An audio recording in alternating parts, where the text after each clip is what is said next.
All right, so you guys have joined us on the last week of our series, Into the Unknown.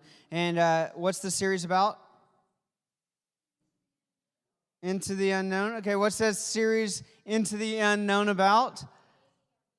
Facing your fears and changes, yes. It's about the unknowns and changes that we experience in life. And some changes are really easy to deal with, right? Some changes are also super challenging to deal with. When we experience the unknowns in our lives and we go along with the changes in our lives, we have a lot of different ideas about how they make us feel. And maybe you think that some changes are good, like getting the starting spot on the team, or a new friend in small group, a growth spurt that finally makes you tall enough to ride the ride at Disneyland, or whatever it is. These are changes that are good, right? And maybe they're changes also that don't seem so good in our lives. Like your mom is losing her job. Your sister is getting sick or suddenly failing a math class. No matter what kind of change change is something we are all going to experience. So, we want to talk tonight about how we can handle change well. How we can handle change well. Have you guys ever tried to debate someone and convince them that their idea on something, like change their mind about something, their idea, like pineapple is really good on pizza? Anybody try and change somebody else's? How many of you guys believe this? Pineapple is good on pizza. That's the only pizza you eat? Oh my gosh. How many of you think that pineapple does not belong on pizza? Wait, some of you guys voted for and against it. What? Okay. You guys, okay. How about this? How about this one? Batman could beat Superman in a fight. Anybody think that? Because you know why? You know why? Batman would buy some kryptonite and just take Superman down. See? Some people believe this is wrong, but some people believe that Pepsi's better than Coke. It's completely wrong. It's completely wrong. You can't change my mind on this one. Cannot ever change my mind on this one. Okay, here's the most controversial one I'm going to give you. Most controversial one I'm going to give you.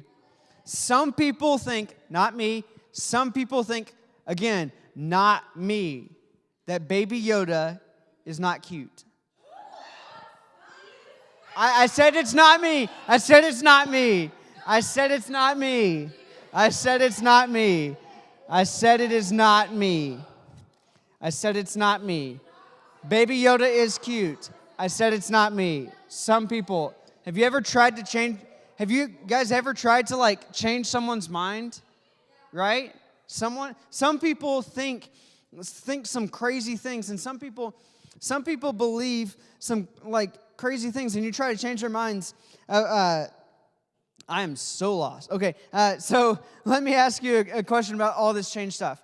Have you ever tried to make a change in your life that you thought would make your life better? Anybody tried to make a change in your life that you thought would make your life better? Like maybe eating more vegetables instead of pizza all the time. That would help. That would help. How about this? How about this one? How many of you guys have tried to make the change of actually studying the night before instead of 5 minutes before the test? Yeah, that's a good one. That's a good one. Or how about putting your phone away and actually talking to your parents or grandparents? That'd be a good change. Yeah, unless some people do a great job of that. Some people do not. But so I've tried to make changes in my life, and sometimes they work out, sometimes they don't. I've tried to get up earlier. I get up earlier now than I did, but it's just not. It doesn't work for me. That's a hard change. But it would be, if I got up earlier, then I'd be in a better mood instead of being woken up, right? Some of you guys understand where I'm coming from.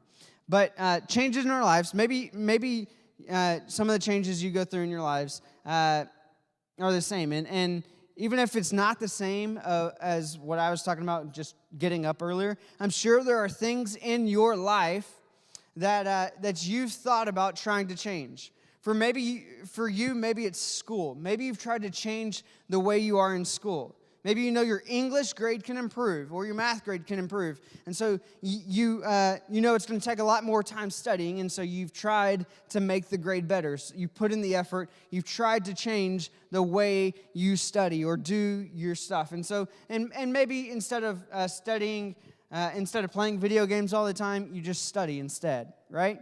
And while bringing your grade up is important, you're not sure that you have what it takes sometimes to put down the video games to make your grade even better. Some of us struggle with that. Or maybe you need to get serious about practice. Whether it's soccer or it's your orchestra or drama club, you know that you're not giving it all your all right now.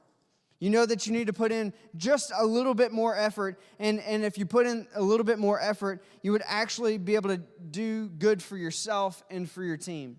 Maybe you've even tried, but the amount of time and energy it took, you just gave up. Maybe you need to make a change in your friend group. And you know you're spending time with people who just aren't the best people to be around sometimes.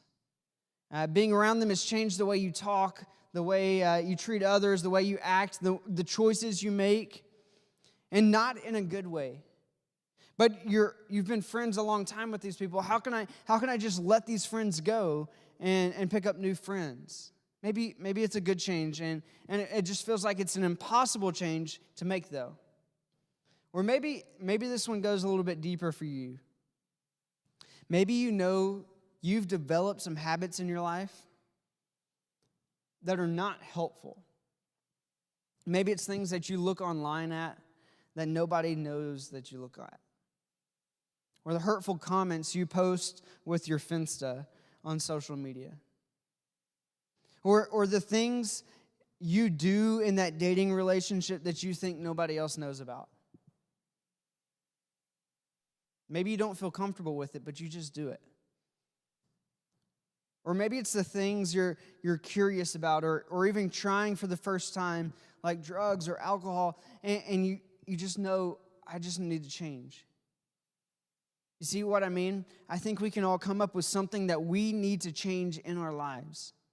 We can all think about some of this, but while the things we need to change may look different from person to person, I think there's one thing that we all have in common. We all know actually making that change can be really hard to do. We know that making the change can actually be really hard for us to do. And why is it hard for us to do? Why, if we know that making the change might make our lives better, why is it hard for us to just do it? Maybe it's because we're afraid to fail. Maybe you just don't want to step out and make the change because what if it doesn't work? What if you make the change and you fall on your face flat? And what if you study more and you just still don't pass the test? Or you try to make a new friend and you still get rejected? That seems like failure. And it isn't something that most of us want to experience. Or maybe you don't want to seem different from other people. You don't want to stand out. And if people see you trying to make a change in your life, they'll think that they'll notice something and they'll start to make fun of you. They'll start to exclude you from things. They might call you fake because you're changing on them. Maybe they notice that you're not spending as much time with them as you used to, or you're not posting on social media as much as you used to, or you're not into video games as much as you used to be. And that feels like a lot of attention that gets thrown on you because you just decided to make a good change in your life. You want to make a change, but it means that everyone else is going to know you're making a change. And that's hard sometimes. Maybe you're worried about what other people may think. If you start to change the thing like your words, your interests, your choices, your friends, what are people going to think about me? Are they going to be judgmental? Are they going to act like I'm acting better than they are? That doesn't seem like something you want to deal with, does it? Where maybe honestly, that kind of change just feels overwhelming. Change feels overwhelming to you. And so why am I going to say change? Because it just feels so big. It feels so overwhelming to change and go through it. And it's going to take some effort to go through change, right? And it's going to take a lot of effort between school, homework, practice, your family, your chores at home, doing anything else, changing anything in our lives is going to be hard. And so why put some extra effort into it? And I get it. Listen, I get that sometimes change is gonna be hard. Sometimes going through change is gonna be exhausting and it's gonna feel overwhelming. But I think that all the effort, all the work that we go into, that we put into it, all the stuff that comes from the good changes is worth it. In fact, I think God can actually do a lot for us when we decide that we take the very first step in change. And to help you see what I mean, we're going to look at a book called James. It's a letter written by a guy named James. There you go. Yeah, we're going to read a letter written by James. Fun fact, James was actually, yes, there we go, actually his half-brother. He was his half-brother. So James was Jesus' half-brother, and it's pretty crazy, right? I mean, because God was not James's actual father, and Jesus was. I mean, can you imagine? So imagine with me. You shared a bathroom. The guy who shared a bathroom with Jesus, he sat at the dinner table with Jesus. He left his socks all over the house. Same with Jesus. And he's not just your brother. Jesus is not just your brother. He's also the Son of God, right? Okay? Crazy, right? James' relationship with Jesus. That was real life for James, and eventually he grew up to follow Jesus. He eventually became a believer and follower of Jesus too. Before we get into what James wrote in his letter, though, I want to give you a little background on what was going on. So initially, the church, Jesus left. Jesus said, hey, everybody, you need to go and tell people about who I am. You need to go and make disciples. You need to go and tell people who I am. And not everybody loved to do that. He told them that he needed them to be his witnesses to their hometown and beyond. And so what does it mean? It means that basically that they would be the people to spread the gospel, spread the news about Jesus to everybody. That's what Jesus, on one of his last sermons, was telling people, last messages. He was saying that. And in order to do that, his followers had to make a change. They had to be willing to leave where they had grown up, leave where they had spent most of their lives. They had to leave that moment so that they could go around the world and tell other people about Jesus. That's a hard thing to do, right? It's hard to leave where you're from sometimes. His followers were on board with the message of Jesus, but the idea of leaving their homes and their houses to share that message with other people, that was where they were scared to do it. So at first, most of them actually stayed where they were. The church, if you read in Acts, because Acts is the story of the church after Jesus, the church actually stayed in Jerusalem for a long time, actually, once it started. But then something awful happened. The early Christians started to be persecuted. They started to be hunted down and killed and beaten for believing in Jesus. And so for them, in order to escape being beaten and flogged and some of them killed, they decided to disperse and spread out and go to other towns, which then helped them to be in and do what Jesus had called them to do, to go and tell other people about him. And so James, the brother, half-brother of Jesus, went and he was writing to these people. They're called the diaspora, the people of Jesus. He was writing to all of them that they had all spread out. And the people who were going through all these changes. And here's what he wrote. He wrote this in James 1, verse 2. Dear brothers and sisters, when troubles of any kind come your way, consider it an opportunity for great joy. Okay. When troubles of any kind come our way, consider it an opportunity for great joy. So what James is telling us is that when difficult things come our way, when bad things come our ways, we need to see it as an opportunity for great joy. That's hard, right? See it as for great joy. Well, before we stop completely with James, the next verse says, "For you know that when your faith is tested," meaning when you go through these troubles, when your faith is tested, your endurance has a chance to grow. So let it grow. For when your endurance is fully developed, you will be perfect and complete, needing nothing. See, the reason you can find faith and the reason we can find joy in those hard times, those difficult circumstances, is because in those changes, in those troubles, in those hard times, it's producing something for us. In fact, they can lead us to something great, something called endurance. And maybe you've heard of this word before because you're all high schoolers and maybe you have PE class and you have to do some endurance training, or you're in a sport, you have to do endurance training so that you can not run out of breath in the middle of the game or whatever. Endurance is usually associated with athletics. When we train and work hard over time, our bodies build up endurance. And so whenever you start to, you're a runner and your goal is to run a long race, what you do is you practice running that. And so you build up endurance so it's not as hard over time. And eventually, the more we do it, the easier and the stronger we'll become. So this is that. This is what it is, endurance. Remember, do you guys remember the astronaut guy? Is he going to come up this week?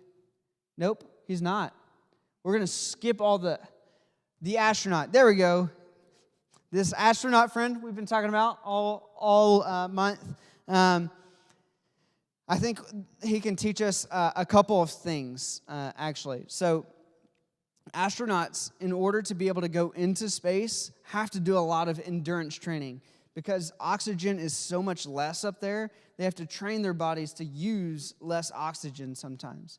Their hearts have to beat less times so that they don't overuse their bodies. And so astronauts train and train and train. They go and they do fitness tests, and then they train, and then they go to the classroom and they study and study and study so that they can know what they're supposed to do. And they spend tons and tons of hours in the classroom. They practice handling the equipment that they're going to handle whenever they're out in space. They go actually on test flights of the spaceships so that they can know what they're supposed to do. They're trying to produce this endurance. They pretend, they sink them in pools. They put them in suits, sink them in pools, and they pretend they're going on spacewalks in the pool so that they know what they're doing whenever they get into space. See, they have to do a lot to build their knowledge and endurance before they can ever go into space. But I want to stop. I want to see if you guys can tell me you can answer these trivia questions about astronauts. You've already seen the answer to the first one because Freddie already showed it. Who was the first astronaut to become a teacher? You guys didn't see it. Perfect. There you go, Neil Armstrong. First, Neil Armstrong became a professor at the University of Cincinnati. All right. Who was the first astronaut to address the United Nations? Neil Armstrong. No. Not Buzz Aldrin. Not Buzz Lightyear. Buzz Lightyear is not a real astronaut. John Glenn, he was also on that space mission. Who was the first astronaut to fly into space? No. It was not Neil Armstrong. What? It was not John Glenn. It was not the first. Okay, the monkey. The monkey is correct, yes. But, okay, the answer is actually Alan Shepard. He was the first astronaut to fly into space. All right, shh. Who was the first astronaut to resign from NASA? Not Neil Armstrong. No, the chimpanzee never made it back.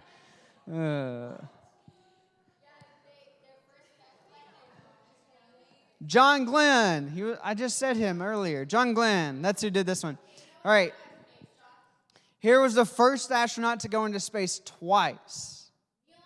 No. No. No. Not Buzz Aldrin. Not chimpanzee. His name is Gus Grissom. Not Jeff Bezos. Gus Grissom. I have no idea. I have no idea, actually. Who's the first astronaut to be removed from a flight because of injury? Not. Mm-hmm. No. Nope. Scott Carpenter. He had a motorcycle accident. All right. What was the first experiment suggested by a high school student to fly aboard a shuttle? Not the chimpanzee. Do not say that one. The first experiment, not person, experiment. No. Huh? No. Insects, actually. Honeybees, moths, and houseflies. All right, there we go. Yep, okay. All right, here we go. This one, you've already said this answer. Who was the only Mercury astronaut to walk on the moon? Not John Glenn. Not Neil Armstrong. Not the chimpanzee. Not Jeff Bezos. Alan Shepard. There you go. All right. Who was the last person to fly in space alone? No. He had people with him. Who was the last person to fly in space alone? No, it's not. It's not any name we've said before.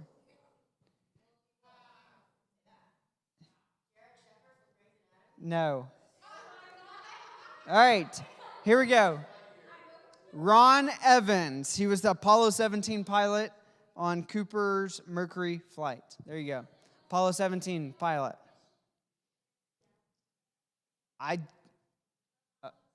don't remember which one's the failed mission. Apollo 13 is the one where they had to shoot around the moon. Isn't that one? Yes. That's the one they made the movie about. Yes. 12 blew up, I thought. All right. Okay, here we go. Moving on. There you go. You guys know your astronaut trivia. Kind of. Not. All right. Shh. Here we go. See? Okay. Shh.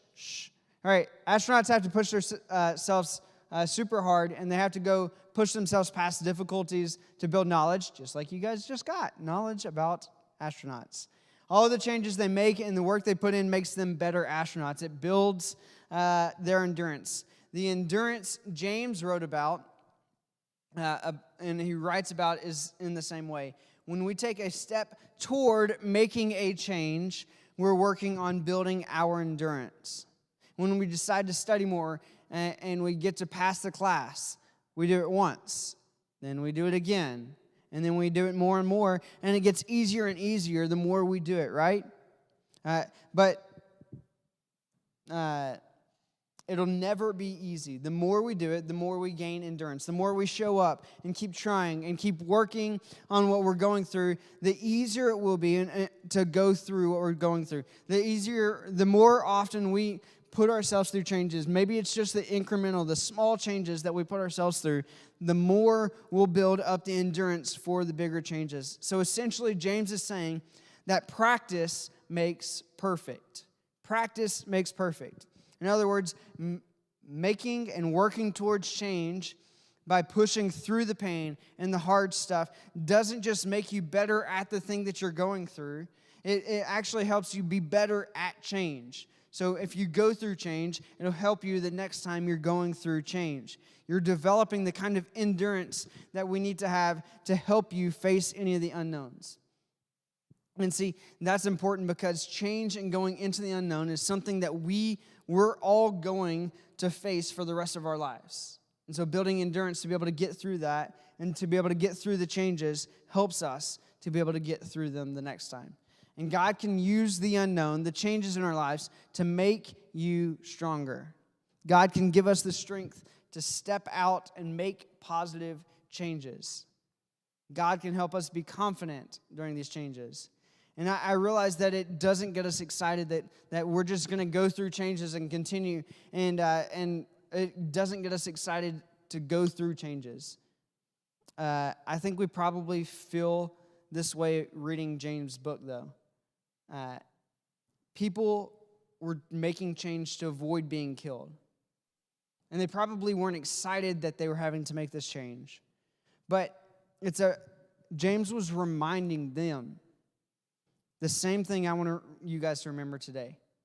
Even when it's hard, even when it's uncomfortable to go through changes and painful to go through, God is doing something in the change in us.